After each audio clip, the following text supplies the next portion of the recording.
പിതാവിൻ്റെയും പുത്രൻ്റെയും പരിശുദ്ധാത്മാവിൻ്റെയും നാമത്തിൽ ആമേൻ. ഈശോയിൽ സ്നേഹമുള്ളവരെ, ക്രിസ്മസ് ധ്യാനചിന്തകളിലേക്ക് ഏവർക്കും ഹൃദ്യമായ സ്വാഗതം. നമുക്കെല്ലാവർക്കും അറിയാവുന്നതുപോലെ സന്തോഷത്തിൻ്റെയും വലിയ ആശ്വാസത്തിൻ്റെയും സമാധാനത്തിൻ്റെയും പ്രകാശത്തിൻ്റെയും ചൈതന്യം നമുക്ക് നൽകുന്ന, നമ്മുടെ ജീവിതത്തിലേക്ക് ചൈതന്യമായി കടന്നു വരുന്ന ഒരു സുന്ദര ദിവസമാണ് ക്രിസ്മസ് എന്ന് പറയുന്നത്. മാനവ രക്ഷാ ചരിത്രത്തിലെ ഏറ്റവും സന്തോഷകരമായ സദ്വാർത്തയെന്നാണ് ഈ ക്രിസ്മസിനെ കുറിച്ച് ചരിത്രകാരന്മാരും അതോടൊപ്പം തന്നെ വിശുദ്ധാത്മാക്കളും വിശേഷിപ്പിക്കുന്നത്. ദൈവം മനുഷ്യനോട് സംസാരിച്ച, ദൈവവും മനുഷ്യനും ഒന്നു ചേർന്ന് രക്ഷ സാധ്യമാണെന്ന് ഉദ്ഘോഷിച്ച ആ ഒരു വലിയ സത്യത്തെയാണ് ക്രിസ്മസ് നമ്മുടെ മുമ്പിൽ അവതരിപ്പിക്കുന്നത്. അതോടൊപ്പം തന്നെ ദൈവത്തിൻ്റെ വലിയ വിളിക്ക് മനുഷ്യൻ പ്രത്യുത്തരം നൽകി പരിശുദ്ധി അമ്മയിലൂടെ. ആ അമ്മയിലൂടെ മനുഷ്യൻ ദൈവത്തിന് പ്രത്യുത്തരം നൽകിയപ്പോൾ സ്വർഗത്തിൽ നമുക്കൊരമ്മയും ലഭ്യമായതിൻ്റെ ഒരു സന്തോഷമാണ് ക്രിസ്മസ് നമുക്ക് പ്രദാനം ചെയ്യുന്നത്.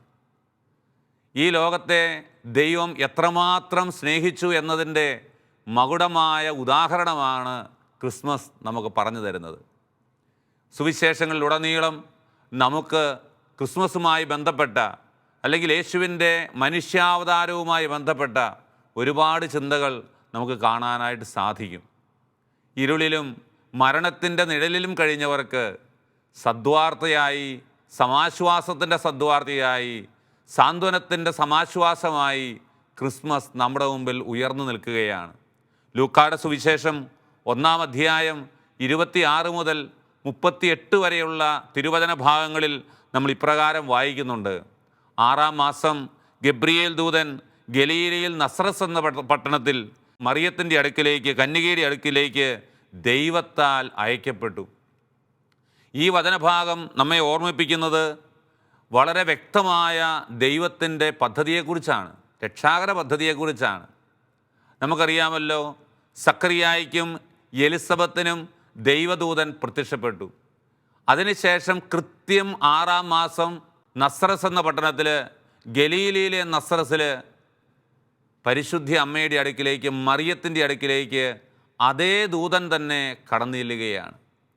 ഗബ്രിയേൽ ദൂതൻ ഇവിടെയും അയക്കപ്പെടുന്നു എന്നുള്ളത് രക്ഷാകര കർമ്മത്തിൽ, രക്ഷാകര സംഭവത്തിൽ സ്നാപയോഹന്നാൻ്റെ ജനനവും ഈശോയുടെ ജനനവും എപ്രകാരം പരസ്പരം ബന്ധപ്പെട്ടിരിക്കുന്നു എന്ന് സൂചിപ്പിക്കുന്നതിന് വേണ്ടിയാണ് എന്ന് നമുക്കറിയാനായിട്ട് സാധിക്കും. എന്ന് പറഞ്ഞു കഴിഞ്ഞാൽ, സ്വർഗം നിശ്ചയിച്ച 2 മംഗളകരമായ കാര്യങ്ങൾ.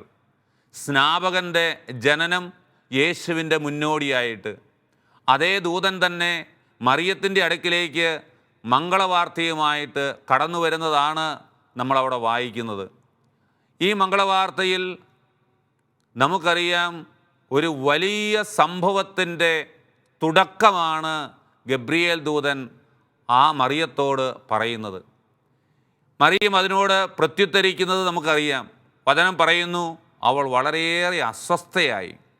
മറിയം എന്തുകൊണ്ടാണ് ഇത്രമാത്രം അസ്വസ്ഥയായത് എന്ന് ചിന്തിക്കുമ്പോഴാണ് ആ വചനത്തിൻ്റെ ഗൗരവം നമ്മൾ ചിന്തിക്കേണ്ടത്. അതായത്, നമുക്കറിയാമല്ലോ, ദൈവികമായൊരു വെളിപ്പെടൽ മറിയത്തിന് ലഭിക്കുമ്പോൾ ഒന്നാമതായിട്ട് അവൾക്കതിൻ്റെ അർത്ഥം ഗ്രഹിക്കാനായിട്ട് കഴിയുന്നില്ല, അവൾ അസ്വസ്ഥയായി.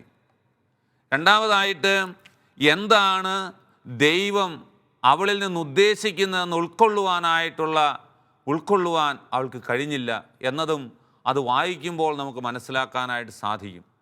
അതുകൊണ്ടാണ് മറിയം ചോദിക്കുന്നത്, ഇതെങ്ങനെ സംഭവിക്കും? ഞാൻ പുരുഷനെ അറിയുന്നില്ലല്ലോ. സ്വാഭാവികമായിട്ടുള്ള ഒരു മറു ചോദ്യമാണ്, ഇതെങ്ങനെ സംഭവിക്കും? നീ പറയുന്ന കാര്യങ്ങൾ എങ്ങനെ സംഭവിക്കും? നമുക്കറിയാമല്ലോ, ഗബ്രിയേൽ എന്ന വാക്കിൻ്റെ അർത്ഥം, ആ ഗബ്രിയേൽ ദൂതനാണ് മറിയത്തിൻ്റെ അടുക്കിലേക്ക് കടന്നു വരുന്നത്, സക്കറിയായുടെ അടുക്കിലേക്ക് കടന്നു വരുന്നത്. ഗബ്രിയേൽ എന്ന ആ വാക്കിൻ്റെ അർത്ഥം ദൈവത്തിൻ്റെ ശക്തി എന്നാണ്. അതേ ഗബ്രിയേൽ ദൂതൻ തന്നെ മറിയത്തോട് പറയുകയാണ്, ദൈവത്തിൻ്റെ ശക്തി നിൻ്റെ മേൽ ആവസിക്കും. ദൈവത്തിൻ്റെ പരിശുദ്ധാത്മാവ് നിൻ്റെ മേൽ ആവസിക്കും. ദൈവത്തിന് ഒന്നും അസാധ്യമായിട്ടില്ല.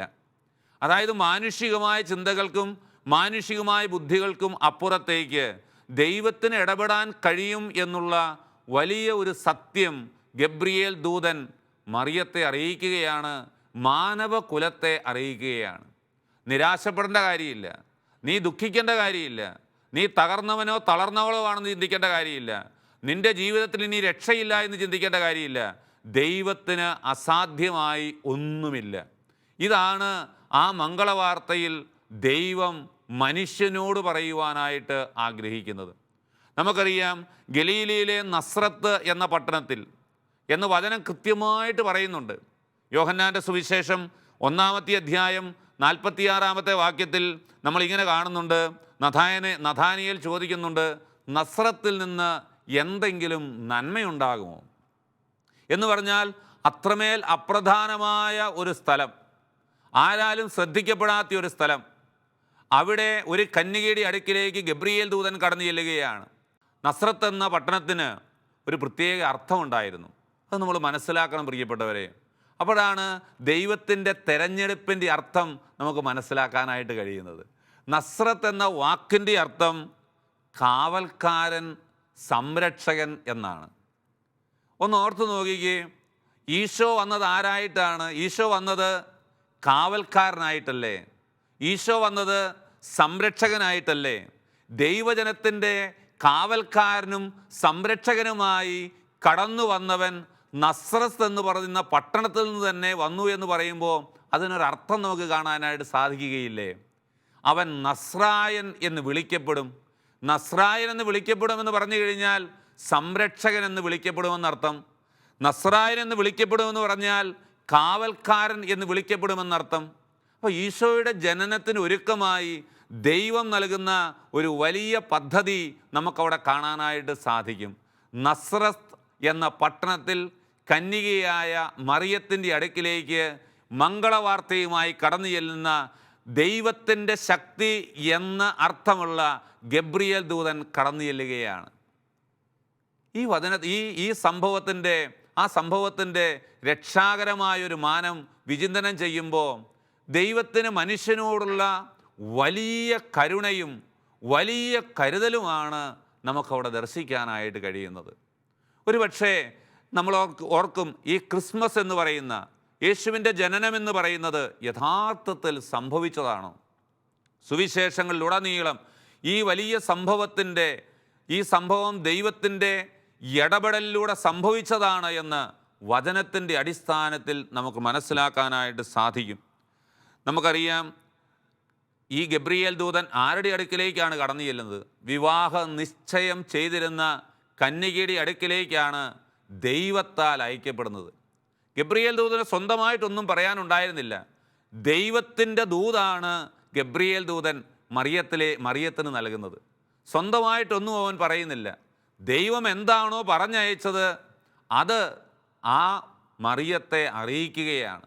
കത്തയക്കുകയല്ല, കത്ത് കൊണ്ടുപോയി കൊടുക്കുകയാണ്. അതാണ് ദൂതൻ. ആ ദൂത് കൊണ്ടുപോയി അറിയിക്കുകയാണ്.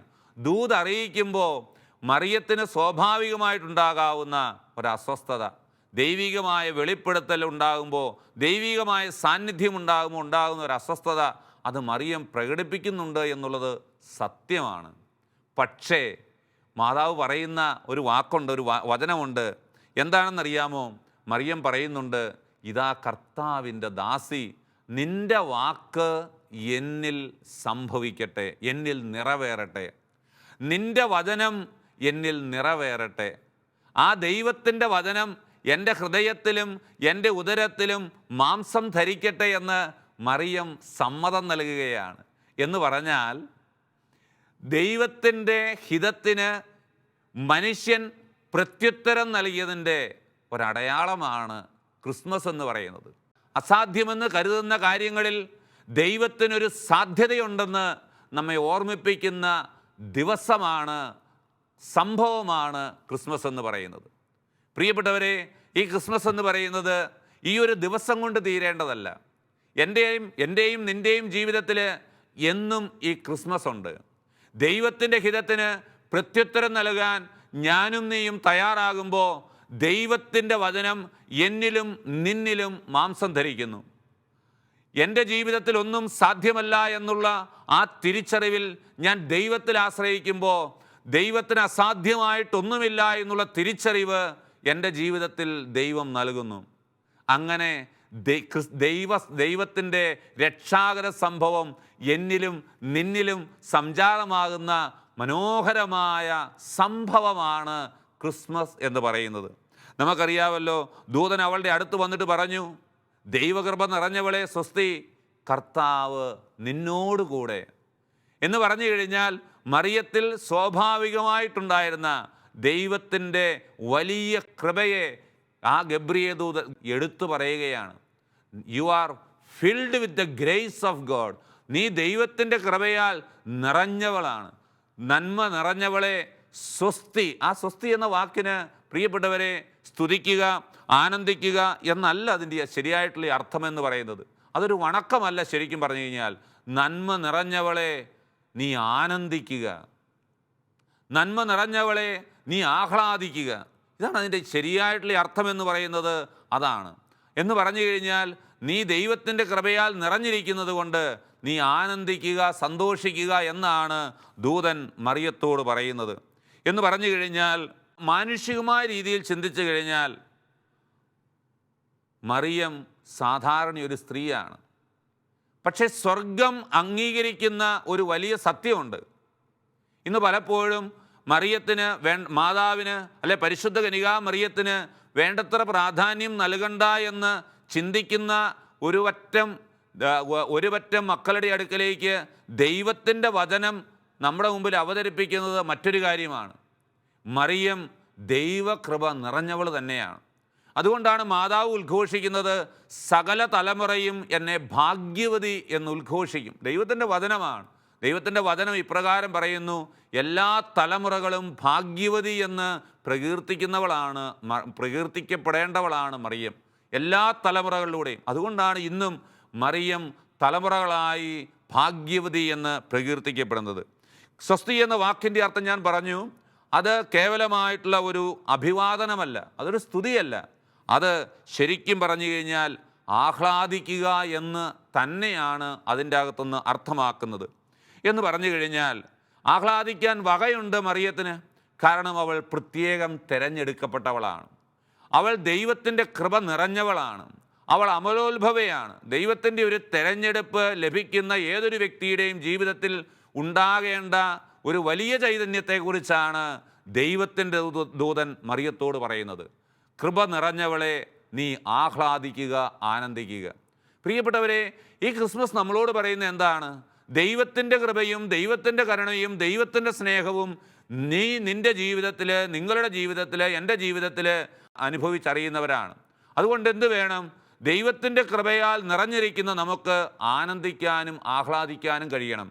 ദൈവത്തിൻ്റെ കൃപയാൽ നിറഞ്ഞു നിൽക്കുന്ന ഒരു വ്യക്തിക്ക് മാത്രമേ സന്തോഷത്തോടെ അവിടുത്തെ തിരുമുമ്പിൽ വ്യാപരിക്കാനായിട്ട് സാധിക്കുകയുള്ളൂ. അതുകൊണ്ടാണ് മറിയത്തിൻ്റെ സ്തോത്രഗീതത്തിൽ എൻ്റെ ആത്മാവ് കർത്താവിനെ മഹത്വപ്പെടുത്തുന്നു, എൻ്റെ ചിത്തം എൻ്റെ രക്ഷകനായ ദൈവത്തിൽ ആനന്ദിക്കുന്നു. പ്രിയപ്പെട്ടവരെ, ക്രിസ്മസ് നമുക്ക് നൽകുന്നത് സന്തോഷത്തിൻ്റെ, ആനന്ദത്തിൻ്റെ ചൈതന്യമാണ്. ഈ ആനന്ദത്തിലേക്ക് കടന്നു വരണമെങ്കിൽ എൻ്റെയും നിൻ്റെയും ജീവിതത്തിൽ ഉണ്ടായിരിക്കേണ്ട അടിസ്ഥാനപരമായ ചൈതന്യം അതെന്താണ്? കൃപയുടെ നിറവാണ്. കൃപയെന്ന് പറയുന്നത് നമുക്കറിയാം, അത് നമുക്ക് വാങ്ങിച്ചെടുക്കാൻ കഴിയുന്നതല്ല, കാശ് കൊടുത്താൽ കിട്ടുന്നതല്ല. കൃപയെന്ന് പറയുന്നത് അത് ദൈവത്തിൻ്റെ ഒരു ദാനമാണ്. ആ ദൈവത്തിൻ്റെ ദാനമാണെങ്കിൽ അതിനുവേണ്ടി നമ്മൾ ആത്മാർത്ഥമായിട്ട് ദാഹിക്കണം, പ്രാർത്ഥിക്കണം. കൃപയുടെ നിറവിൽ ജീവിച്ചിരുന്നവരാണ് വിശുദ്ധാത്മാക്കൾ. കൃപയുടെ നിറവിൽ ജീവിച്ചിരുന്നവരാണ് രക്തസാക്ഷികൾ. കൃപയുടെ നിറവിൽ ജീവിച്ചിരുന്നവരാണ് വിശുദ്ധാത്മാക്കളും പ്രവാചകന്മാരും പ്രബോധകന്മാരും എല്ലാവരും. അതുകൊണ്ട് പ്രിയപ്പെട്ടവരെ, ക്രിസ്മസ് നമ്മളോട് പറയുന്നത് എന്താണ്? കൃപയുടെ നിറവിൽ ജീവിക്കുക, നിലനിൽക്കുക എന്നതാണ്.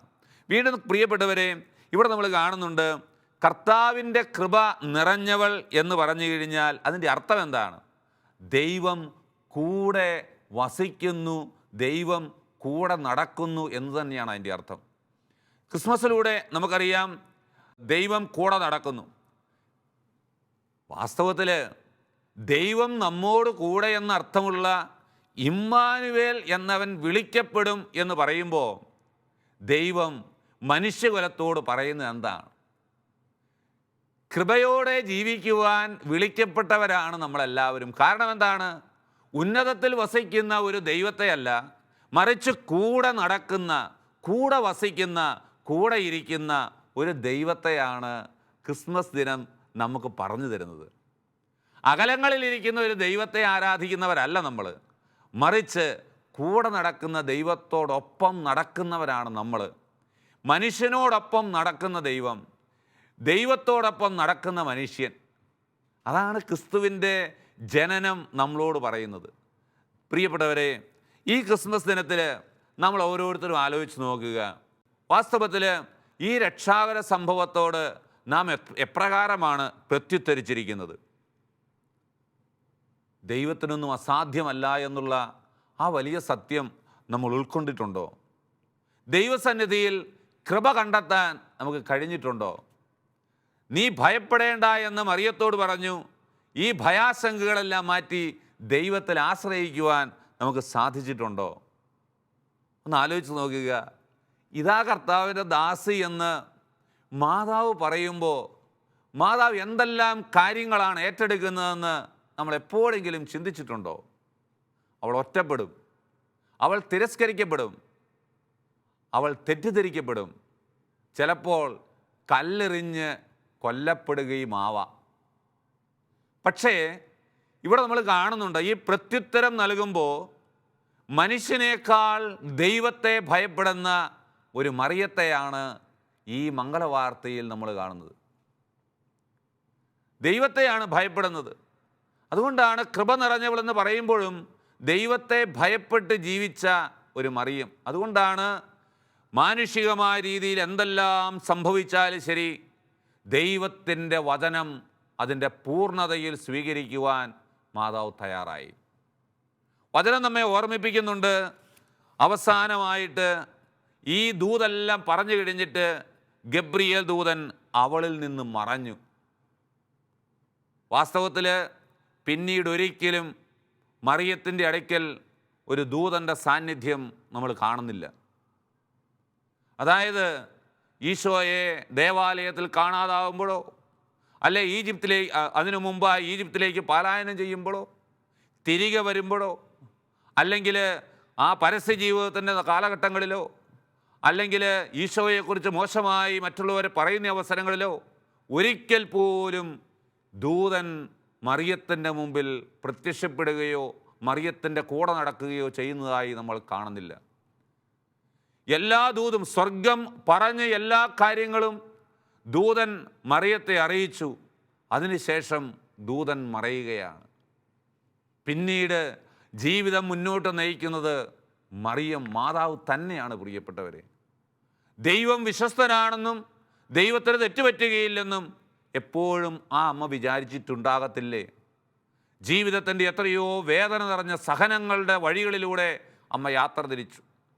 സ്വന്തം മകൻ ഒരു തെറ്റും ചെയ്യാതെ ക്രൂശിൽ കൊല ചെയ്യപ്പെടുന്നത് കണ്ടു നിൽക്കേണ്ട അവസ്ഥ മാതാവിനുണ്ടായില്ലേ? പ്രിയപ്പെട്ടവരെ, അപ്പോഴൊക്കെ ഏകാന്തതയിൽ തനിച്ച് ആരുമില്ലാതെ, ആരോടും പരാതി പറയാനില്ലാതെ പരിശുദ്ധി അമ്മ ജീവിച്ച ആ അവസ്ഥയൊന്ന് ആലോചിച്ച് നോക്കുക. യഥാർത്ഥത്തിൽ ഈശോയോടൊത്തുള്ള ജീവിതമെന്ന് പറയുന്നത്, സമർപ്പണമെന്ന് പറയുന്നത് ഈ സഹനത്തിൻ്റെ വഴിത്താരയാണ്. ദൈവം പോലും ഉപേക്ഷിച്ചു എന്ന് പറയുന്ന നിമിഷങ്ങളിൽ ഇല്ല, ദൈവം വിശ്വസ്തനാണ് എന്ന് ചിന്തിക്കുവാൻ, ദൈവം കൂടെയുണ്ട് എന്ന് വിശ്വസിക്കുവാൻ നമ്മളെ പ്രേരിപ്പിക്കുന്ന, നമുക്ക് പ്രചോദനം നൽകുന്ന സംഭവമാണ് പ്രിയപ്പെട്ടവരെ ക്രിസ്മസ് എന്ന് പറയുന്നത്. നമ്മൾ ആരും ഒറ്റയ്ക്കല്ല. അന്ധകാരത്തിൽ കഴിഞ്ഞിരുന്ന ജനം വലിയൊരു പ്രകാശം കണ്ടു. നിരാശയിൽ കഴിഞ്ഞിരുന്നവർക്ക് ഒരു വലിയ പ്രത്യാശയുടെ സുവിശേഷം അനുഭവിക്കാൻ കഴിഞ്ഞു. അതോടൊപ്പം തന്നെ ആരോരുമില്ല എന്നുള്ള ആ ചിന്തയിൽ നിന്ന് കൂടെ വസിക്കുന്ന ദൈവമുണ്ടെന്നുള്ള ഒരു വലിയ തിരിച്ചറിവ് നമുക്ക് ലഭിക്കുന്നു. ഇതൊക്കെയാണ് ക്രിസ്മസ് നമുക്ക് നൽകുന്ന സന്ദേശമെന്ന് പറയുന്നത്. ഈ ക്രിസ്മസിന് വേണ്ടി ഒരുങ്ങുമ്പോൾ പരിശുദ്ധ അമ്മ എപ്രകാരം ഈ മംഗളവാർത്തയിൽ ദൈവഹിതത്തിന് പൂർണ്ണമായി വിധേയപ്പെട്ട് ഈശോയെ ഈ ലോകത്തിന് നൽകാൻ തയ്യാറായോ? അതുപോലെ ഒരു തയ്യാറെടുപ്പ് നടത്തുവാൻ നമുക്ക് കഴിഞ്ഞിട്ടുണ്ടോ എന്ന് ആഴത്തിൽ ചിന്തിക്കേണ്ട ഒരു സമയമാണിത്. ഏതാനും ദിവസങ്ങൾക്കുള്ളിൽ ആ വലിയ സംഭവത്തിൻ്റെ ഓർമ്മ നമ്മൾ പുതുക്കും.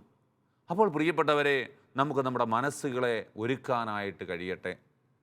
ദൈവത്തിനൊന്നും അസാധ്യമല്ല എന്നുള്ള ചിന്ത നമ്മളിൽ ആഴത്തിൽ വേരുപാകുവാൻ ഇടയാകട്ടെ.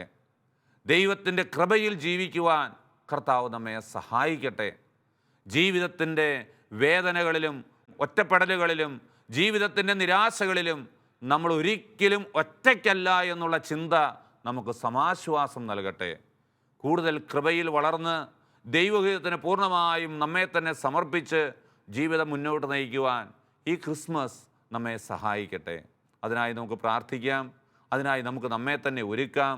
തുടർന്നുള്ള ആരാധനയിൽ സജീവമായി പങ്കുചേർന്നുകൊണ്ട് ഈ കൃപാവരത്തിനായി നമുക്ക് പ്രത്യേകം പ്രാർത്ഥിക്കുകയും ചെയ്യാം. ദൈവം നമ്മെ അനുഗ്രഹിക്കട്ടെ.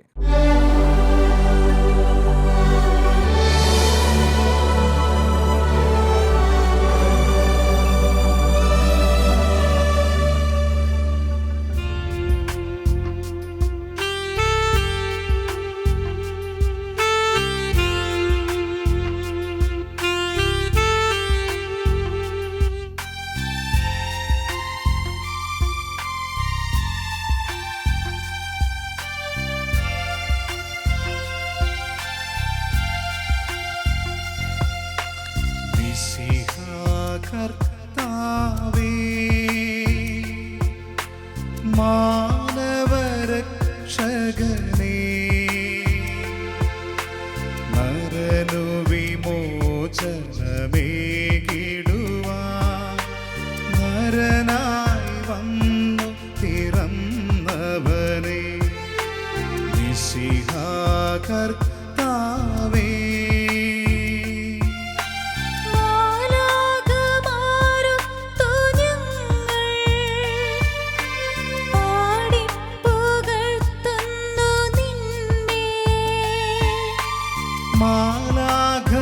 മാലാഖമാരൊത്തു ഞങ്ങൾ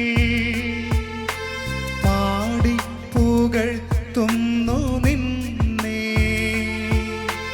പരിശുദ്ധൻ പരിശുദ്ധൻ കർത്താവേ, നീ പരിശുദ്ധൻ പരിശുദ്ധൻ പരിശുദ്ധൻ കർത്താവേ, നീ പരിശുദ്ധൻ മിശിഹാ കർത്താവേ.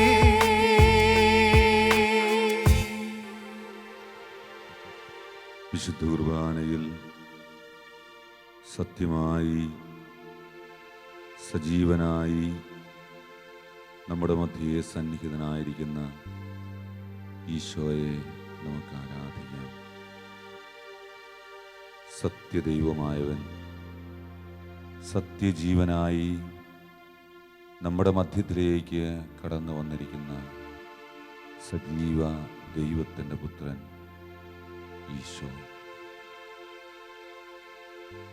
ക്രിസ്മസിനൊരുക്കമായ ഈ ധ്യാനത്തിൽ നമ്മൾ പങ്കുചേരുമ്പോൾ നമ്മുടെ ചിന്തകളെയും നമ്മുടെ ആഗ്രഹങ്ങളെയും നമ്മുടെ എല്ലാ നിയോഗങ്ങളെയും നമ്മളായിരിക്കുന്ന ഇടങ്ങളെയും നമ്മുടെ എല്ലാ പ്രാർത്ഥനാ നിയോഗങ്ങളെയും പ്രാർത്ഥന ആവശ്യമുള്ള സകലരെയും ഈശോയുടെ കരങ്ങളിലേക്ക് കൊടുക്കാം. അത്യുന്നതങ്ങളിൽ ദൈവത്തിന് മഹത്വം, ഭൂമിയിൽ ദൈവകൃപ ലഭിച്ചവർക്ക് സമാധാനം.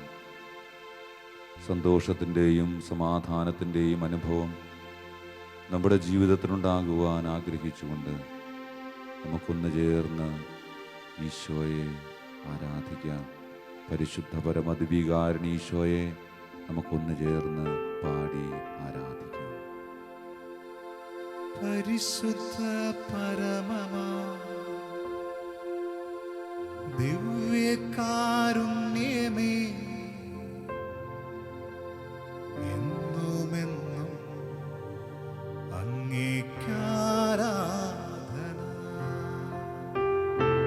പരിശുദ്ധ പരമമാ ദിവ്യകാരുണ്യമേ,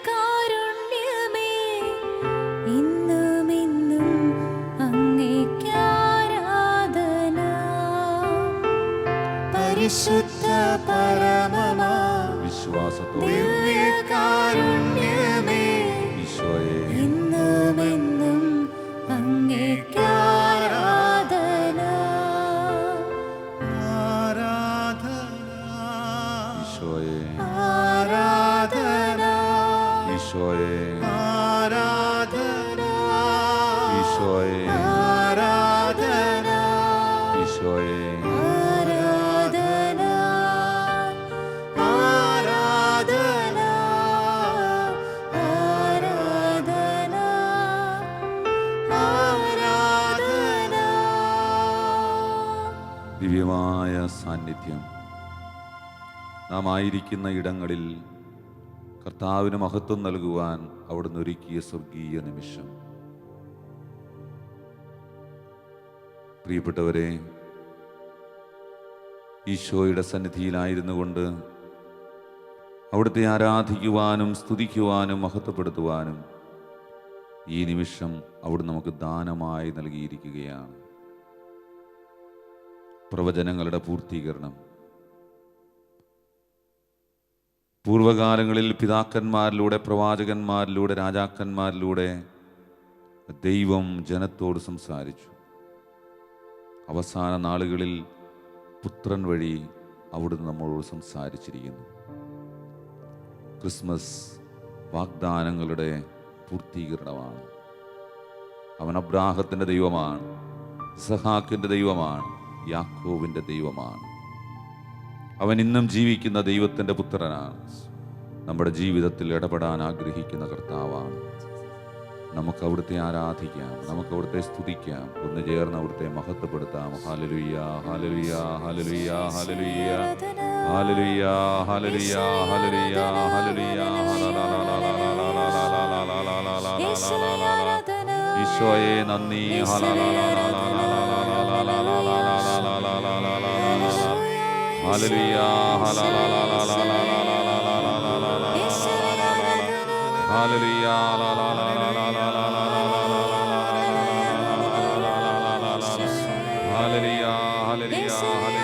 ഹല്ലേലൂയ,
അബ്രഹാമിൻ നാഥനാരാധന, യാക്കോബിൻ ദൈവമേ ആരാധന, ഇസഹാക്കിന്നിടയനേ ആരാധന, ഇസ്രായേലിൻ രാജനേ ആരാധന. അബ്രഹാമിൻ നാഥനാരാധന, യാക്കോബിൻ ദൈവമേ ആരാധന, ഇസഹാക്കിൻ ഇടയനേ ആരാധന, ഇസ്രായേലിൻ രാജനേ ആരാധന.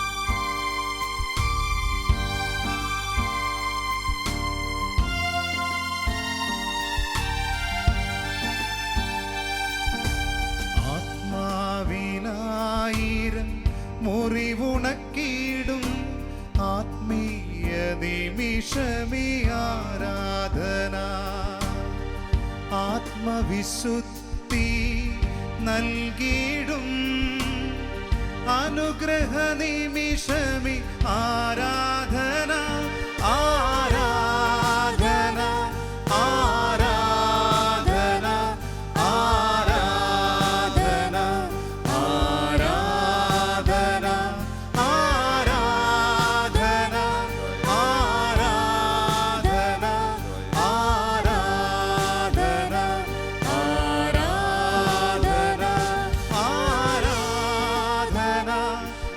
ആരാധന ആരാധന ആരാധന ഹല്ലേലൂയ ഹല്ലേലൂയ ഹല്ലേലൂയ ഹല്ലേലൂയ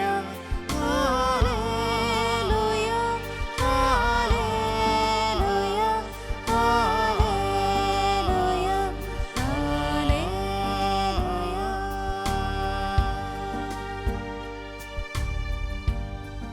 അബ്രാഹത്തിൻ്റെയും ഇസ്ഹാക്കിൻ്റെയും യാക്കോബിൻ്റെയും ദൈവമായ മിശിഹ,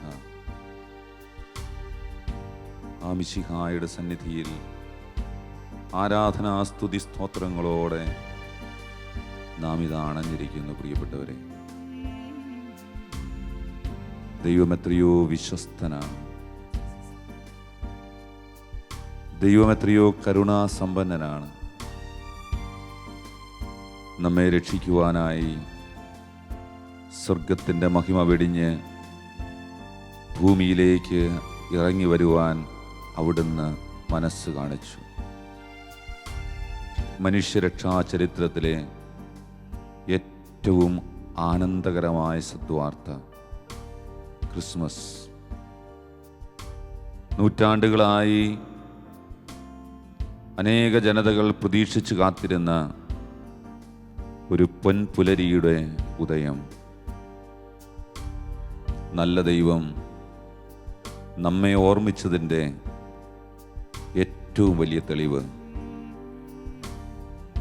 ദൈവം മനുഷ്യനോടൊത്ത് മനുഷ്യനായി ജീവിക്കാൻ തീരുമാനിച്ചിരിക്കുന്നുവെന്ന സത്യം അറിയിച്ച ദിവസം. ക്രിസ്മസ് ഇതെല്ലാമാണ്. ഒപ്പം നമ്മുടെ ഭാഗത്ത് നിന്ന് പരിശുദ്ധ മറിയത്തിലൂടെ ദൈവത്തിൻ്റെ വിളിക്ക് പ്രത്യുത്തരം നൽകിയ മഹനീയമായ അവസരം. മറിയമെന്ന പ്രതിനിധിയിലൂടെ മാനവരാശി മുഴുവൻ ദൈവത്തിൻ്റെ ഹിതത്തിന് ആമേൻ എന്ന് പറഞ്ഞ സന്തോഷത്തിൻ്റെ ദിവസം. ദൈവവും മനുഷ്യനും ഒന്നു ചേർന്ന് കൈകോർത്ത് രക്ഷ സാധ്യമാണ് എന്ന് പ്രഖ്യാപിച്ച പുതിയ ഉടമ്പടിയുടെ ദിവസം. സ്വർഗത്തിൽ നമുക്ക് നല്ലൊരമ്മയെ ലഭിച്ച മഹനീയമായ ദിനം ക്രിസ്മസ്. ദൈവം വാഗ്ദാനങ്ങളിൽ വിശ്വസ്തനാണെന്ന് നമ്മെ ഓർമ്മിപ്പിച്ച ആ സുദിനത്തിന് വേണ്ടി നമ്മൾ പ്രാർത്ഥിച്ചു കാത്തിരിക്കുന്നു. വിശ്വസ്തനായ ദൈവത്തോട് അവിശ്വസ്തത പുലർത്തിയ നിമിഷങ്ങളോർത്ത് നമുക്ക് അനുദപിക്കാം. ദൈവത്തിൻ്റെ കരുണയെ അവഗണിച്ചു പോയ അവസരങ്ങളെ ഓർത്ത് മാപ്പ് ചോദിക്കും. ഇതാ കർത്താവിൻ്റെ ദാസി എന്ന് പറഞ്ഞുകൊണ്ട് ദൈവഹിതത്തിന് പൂർണ്ണമായും തന്നെ സമർപ്പിച്ച ആ പരിശുദ്ധ അമ്മയുടെ മാതൃകയും മാധ്യസ്ഥ്യവും നമുക്ക് ചോദിക്കാം. നമ്മെ എല്ലാവരെയും പൂർണ്ണമായി ദൈവകരങ്ങളിലേക്ക് കൊടുത്തുകൊണ്ട് പരിശുദ്ധ അമ്മയെപ്പോലെ നമുക്കും പ്രാർത്ഥിക്കാനാവട്ടെ. ദൈവമേ, ഇതാ ഞാൻ, നിന്റെ ഇഷ്ടം പോലെ എന്നിൽ നിറവേറട്ടെ. നമ്മുടെ കരങ്ങൾ യാചനാരൂപത്തിൽ തുറന്നു പിടിച്ചുകൊണ്ട് ദൈവകരങ്ങളിലേക്ക് നമ്മെ പൂർണ്ണമായും വിട്ടുകൊടുത്ത്, ഈശോയെ, നിന്റെ ഹിതം പോലെ എൻ്റെ ജീവിതത്തിൽ സംഭവിക്കുവാൻ ഇടവരുത്തണമേ എന്ന് പരിശുദ്ധ അമ്മയെ പോലെ പ്രാർത്ഥിക്കുവാൻ നമുക്ക് കഴിയട്ടെ. ഒരിക്കൽ കൂടി നമ്മുടെ എല്ലാ ആഗ്രഹങ്ങളെയും പ്രതീക്ഷകളെയും നമ്മുടെ ജീവിതത്തിൻ്റെ സമസ്ത നിയോഗങ്ങളെയും ഈശോയുടെ കരങ്ങളിലേക്ക് കൊടുത്തുകൊണ്ട്, ഈശോയെ, ഈ ക്രിസ്മസ് എൻ്റെ ജീവിതത്തിൽ ഒരു അനുഗ്രഹവും അഭിഷേകവുമായി മാറുവാൻ അങ്ങ് ഇടവരുത്തണമേ എന്ന് പ്രാർത്ഥിച്ചുകൊണ്ട് നമുക്കൊരിക്കൽ കൂടി കർത്താവിനെ സ്തുതിക്കാം.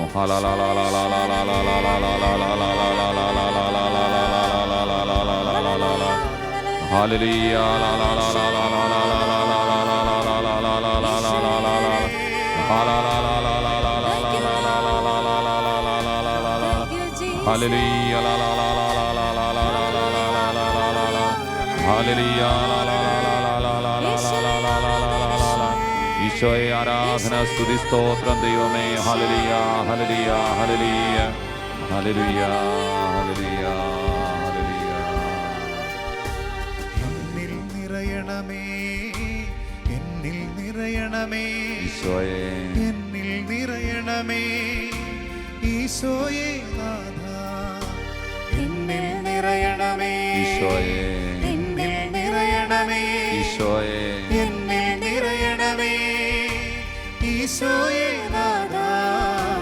എന്നിൽ നിറയണമേ, ഈശോയെ, എന്നിൽ നിറയണമേ, ഈശോയെ, എന്നിൽ നിറയണമേ, ഈശോയെ, ഈശോയെ നാഥാ. സ്നേഹം നൽകണമേ, ഈശോയെ, സ്നേഹം നൽകണമേ, ഈശോയെ, സ്നേഹം നൽകണമേ, ഈശോയെ നാഥാ. സ്നേഹം നൽകണമേ, സ്നേഹം നൽകണമേ, ഈശോയെ. സ്നേഹം നൽകണമേ, ഈശോയെ നാഥാ. ഗബ്രിയേൽ ദൂതൻ മറിയത്തിന്റെ അടുക്കിലേക്ക് വന്നിട്ട് പറഞ്ഞു, ദൈവകൃപ നിറഞ്ഞവളെ സ്വസ്തി.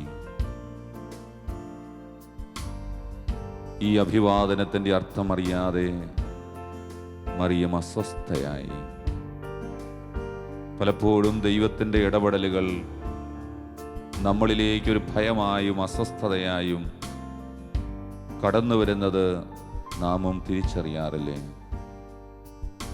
ദൂതൻ അവളോട് പറഞ്ഞു, നീ ഭയപ്പെടേണ്ട, ദൈവസന്നിധിയിൽ നീ കൃപ കണ്ടെത്തിയിരിക്കുന്നു. പ്രിയപ്പെട്ടവരെ, ഗബ്രിയേൽ എന്ന വാക്കിൻ്റെ അർത്ഥം തന്നെ ദൈവത്തിൻ്റെ ശക്തി എന്നാണ്. അതേ ഗബ്രിയേൽ ദൂതൻ തന്നെ മറിയത്തോട് പറയുകയാണ്, ദൈവം പറഞ്ഞയച്ച ദൂത് മറിയത്തോട് തന്നെ പറയുന്നു, അത്യുന്നതന്റെ ശക്തി നിന്റെ മേൽ ആവസിക്കും. പ്രിയപ്പെട്ടവരെ, അത്യുന്നതന്റെ ശക്തി നമ്മുടെ മേൽ ആവസിച്ചു കഴിയുമ്പോൾ അസാധ്യമെന്ന് നമ്മൾ കരുതുന്നവ ദൈവം സാധ്യമാക്കി തീർക്കുമെന്ന് ക്രിസ്മസ് നമ്മെ ഓർമ്മിപ്പിക്കുന്നു. മനുഷ്യന്റെ അസാധ്യതകളിലേക്ക് ദൈവത്തിൻ്റെ സാധ്യത തെളിയുന്ന നിമിഷം ഈശോയുടെ ജനനം, മനുഷ്യാവതാരം. മറിയത്തെ പോലെ പലപ്പോഴും നമ്മളും ചോദിച്ചിട്ടില്ലേ, ദൈവമേ, ഇതെങ്ങനെ സംഭവിക്കും? ഈ കാര്യം എൻ്റെ ജീവിതത്തിൽ എങ്ങനെ നടക്കും? ദൈവമേ, ഈ കാര്യത്തിൽ എങ്ങനെ ഒരു പരിഹാരം ഉണ്ടാകും? സ്വർഗം തുറന്ന് ദൈവത്തിൻ്റെ ദൂതനിലൂടെ അവിടുന്ന് നമ്മളോട് പറയുന്ന സ്വരം കേൾക്കുവാൻ നമുക്കാവുന്നുണ്ടോ? ഭയപ്പെടേണ്ട, അസ്വസ്ഥരാകണ്ട. യോഹന്നാന്റെ സുവിശേഷം 14-ാമത്തെ അധ്യായത്തിലും ഈശോ ഇത് തന്നെ പറഞ്ഞു, നിങ്ങളുടെ ഹൃദയം അസ്വസ്ഥമാകണ്ട, ദൈവത്തിൽ വിശ്വസിക്കുക, എന്നിലും വിശ്വസിക്കുക. മറിയം ദൈവത്തിൽ വിശ്വസിച്ചു. ഇതാ കർത്താവിൻ്റെ ദാസി എന്ന് പറയുവാൻ അവളെ പ്രേരിപ്പിച്ചത് ആ ശക്തിയാണ്. പരിശുദ്ധാത്മാവ് നിന്റെ മേൽ വരും, അത്യുന്നതന്റെ ശക്തി നിന്റെ മേൽ ആവസിക്കും. പ്രിയപ്പെട്ടവരെ, ഈ അത്യുന്നതന്റെ ശക്തി നമ്മളിലും നിറയുവാൻ ഇടയാകട്ടെ. ഈ അത്യുന്നതന്റെ ശക്തിയാൽ ഇതാ കർത്താവിൻ്റെ ദാസി, ദാസൻ എന്ന് പറയാൻ നമുക്കും ഇടയാകട്ടെ. അങ്ങനെ ക്രിസ്തു സംഭവം എൻ്റെ ജീവിതത്തിലും സംഭവിക്കുവാൻ ഇടയാകട്ടെ. ഒരിക്കൽ കൂടി നമ്മുടെ കരങ്ങൾ യാചനാരൂപത്തിൽ കർത്താവിൻ്റെ തിരുസന്നിധിയിലേക്ക് തുറന്നു പിടിച്ച്, ദൈവമേ, എൻ്റെ ജീവിതത്തിൻ്റെ എല്ലാ സംശയങ്ങളെയും, എൻ്റെ ജീവിതത്തിൻ്റെ എല്ലാ അസ്വസ്ഥതകളെയും, എൻ്റെ ജീവിതത്തിൻ്റെ എല്ലാ ഭയങ്ങളെയും, എൻ്റെ ജീവിതത്തിലെ എല്ലാ ഉത്കണ്ഠകളെയും രോഗപീഠകളെയും നീ ഏറ്റെടുക്കണമേ. ഈശോയെ, ഇതെങ്ങനെ സംഭവിക്കുമെന്നുള്ള ചോദ്യം പല കാര്യങ്ങളിലും ഞാൻ ഉയർത്തിയിട്ടുണ്ട്. ഈ രോഗം എങ്ങനെ സുഖപ്പെടും? ദൈവമേ, എൻ്റെ സാമ്പത്തിക മേഖലകളിൽ എങ്ങനെ ഒരു പരിഹാരം ഉണ്ടാകും? ഈശോയെ, എൻ്റെ മക്കളുടെ ജീവിതാന്തസ്സിൻ്റെ കാര്യം എങ്ങനെ സംഭവിക്കും? ദൈവമേ, എൻ്റെ കടബാധ്യതകളിൽ എങ്ങനെ അങ്ങയുടെ ഇടപെടലുണ്ടാകും? ഇതെങ്ങനെ സംഭവിക്കും? ഇതെങ്ങനെ സാധ്യമാകും? മറിയത്തെ പോലെ ഈശോയെ പലപ്പോഴും ഞാനിത് ചോദിച്ചിട്ടുണ്ട്, എൻ്റെ കുടുംബം ചോദിച്ചിട്ടുണ്ട്. ഈശോയെ, അങ്ങേക്കൊന്നും അസാധ്യമല്ല എന്നുള്ള വലിയ സത്യം വിശ്വാസത്തോടെ തിരിച്ചറിയുവാനുള്ള കൃപ നൽകണമേ എന്ന് പ്രാർത്ഥിച്ചുകൊണ്ട് നാം ആയിരിക്കുന്ന ഇടങ്ങളിൽ ആയിരുന്നുകൊണ്ട് കർത്താവിനെ ആരാധിക്കാം, സ്തുതിക്കാം, മഹത്വപ്പെടുത്താം. ദൈവത്തിന്റെ ശക്തി നമ്മളിലേക്ക് കടന്നു വരട്ടെ.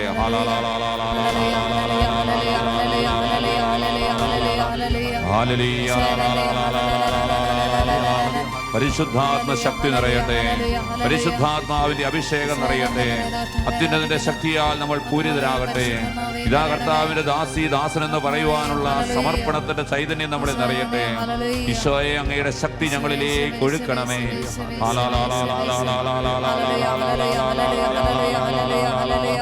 ഹല്ലേലൂയ, ഹല്ലേലൂയ, ഹല്ലേലൂയ, ഹല്ലേലൂയ, ഹല്ലേലൂയ, ഹല്ലേലൂയ, ഹല്ലേലൂയ, ഹല്ലേലൂയ, ഹല്ലേലൂയ, ഹല്ലേലൂയ, ഹല്ലേലൂയ, ഹല്ലേലൂയ, ഹല്ലേലൂയ, ഹല്ലേലൂയ, ഹല്ലേലൂയ, ഹല്ലേലൂയ. പരിശുദ്ധാത്മാവേ, ദാസരിൽ നിറയണമേ.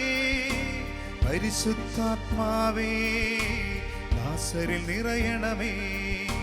പരിശുദ്ധാത്മാവേ, ദാസരിൽ നിറയണമേ.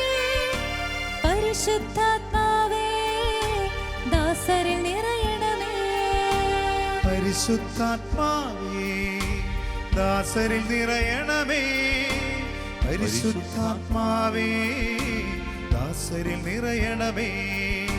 പരിശുദ്ധാത്മാവേ, ദാസരിൽ നിറയണമേ. പരിശുദ്ധാത്മാവേ, ദാസരിൽ നിറയണമേ. ഒരുമിച്ച് പാടാം, പരിശുദ്ധാത്മാവേ, എല്ലാവരും പാടാം. ദാസരിൽ നിറയണമേ. ഒരുമിച്ച് പാടുന്നു. പരിശുദ്ധാത്മാവേ, പരിശുദ്ധാത്മ ശക്തി നിറയട്ടെ. ദാസരിൽ നിറയണമേ. പരിശുദ്ധാത്മാവേ, പരിശുദ്ധാത്മാവേ, ദാസരിൽ നിറയണമേ. പരിശുദ്ധാത്മാവേ, ദാസരിൽ നിറയണമേ. എന്നിൽ നിറയണമേ. പരിശുദ്ധാത്മാവേ, എന്നിൽ നിറയണമേ. പരിശുദ്ധാത്മാവേ, പരിശുദ്ധാത്മാവേ, എന്നിൽ നിറയണമേ. സഭയിൽ നിറയണമേ. പരിശുദ്ധാത്മാവേ, സഭയിൽ നിറയണമേ. പരിശുദ്ധാത്മാവേ, പരിശുദ്ധാത്മാവേ, സഭയിൽ നിറയണമേ. വിശുദ്ധിയിൽ വളർത്തണമേ. പരിശുദ്ധാത്മാവേ, വിശുദ്ധി അയക്കണമേ. പരിശുദ്ധാത്മാവേ, പരിശുദ്ധാത്മാവേ, വിശുദ്ധി അയക്കണമേ. പരിശുദ്ധാത്മാവേ, പരിശുദ്ധാത്മാവേ, ശക്തി പകരണമേ. ശക്തി പകരണമേ. പരിശുദ്ധാത്മാവേ, പരിശുദ്ധാത്മാവേ, ശക്തി പകരണമേ. ഹല്ലേലൂയ, ഹല്ലേലൂയ, ഹല്ലേലൂയ, ഹല്ലേലൂയ, ഹല്ലേലൂയ,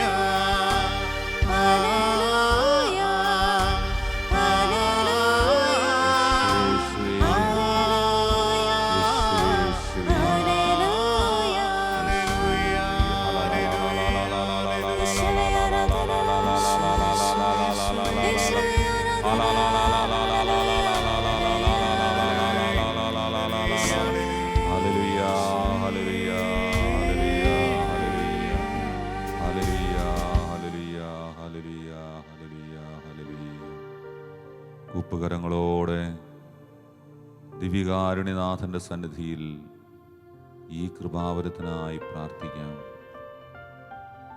പരിശുദ്ധി അമ്മേ, അമ്മ പറഞ്ഞു, ഇതാ കർത്താവിൻ്റെ ദാസി. എന്തുമാത്രം വിശ്വാസത്തോടെയാണ് അമ്മ ആ വാക്കുച്ചരിച്ചത്. ഇതാ കർത്താവിൻ്റെ ദാസി, എന്ന് പറഞ്ഞ അന്നു മുതൽ അമ്മയുടെ ജീവിതത്തിൽ മുഴുവൻ സഹനങ്ങളായിരുന്നുവല്ലോ. ദൂതൻ അമ്മയുടെ മുമ്പിൽ നിന്ന് മറഞ്ഞതിന് ശേഷം പിന്നീട് ഒരിക്കലും അമ്മയുടെ അടുക്കിലേക്ക് വന്നത് ഞങ്ങൾ കാണുന്നില്ലല്ലോ. ജീവിതത്തിൻ്റെ എല്ലാ നിമിഷങ്ങളിലും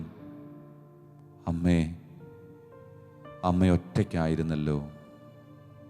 ഈശോയുടെ കൂടെ നടന്നതിൽ അമ്മ ഒരിക്കലും വേദനിക്കുകയോ വിഷമിക്കുകയോ ചെയ്തിട്ടില്ലല്ലോ.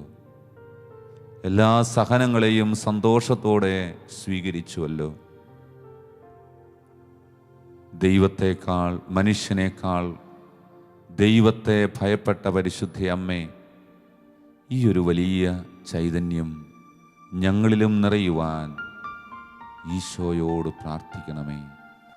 ഈശോയോട് കൂടെ നടക്കുന്ന ജീവിതമെന്ന് പറയുന്നത് സുഖത്തിൻ്റെയും സന്തോഷത്തിൻ്റെയും ആ ഒരു അവസ്ഥയാണെന്നുള്ള ആ തെറ്റിദ്ധാരണ ഞങ്ങൾക്ക് മാറ്റിത്തരണമേ.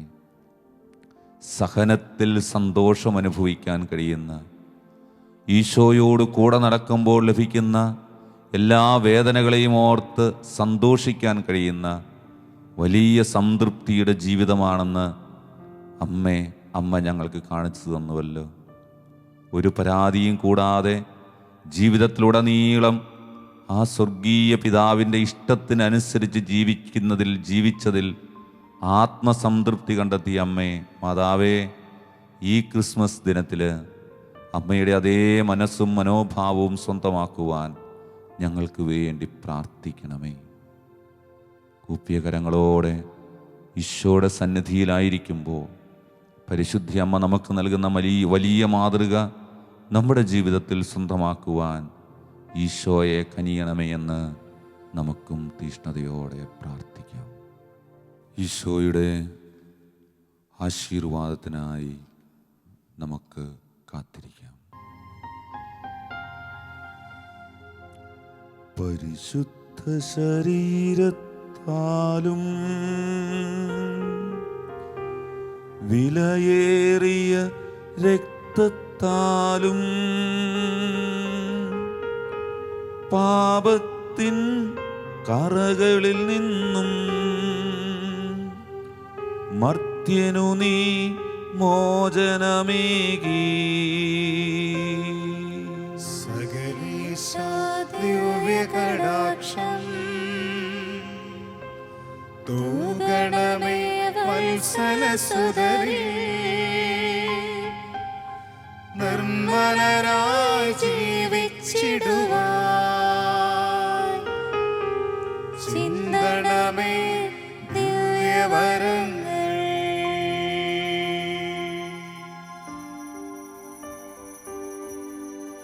പരിശുദ്ധ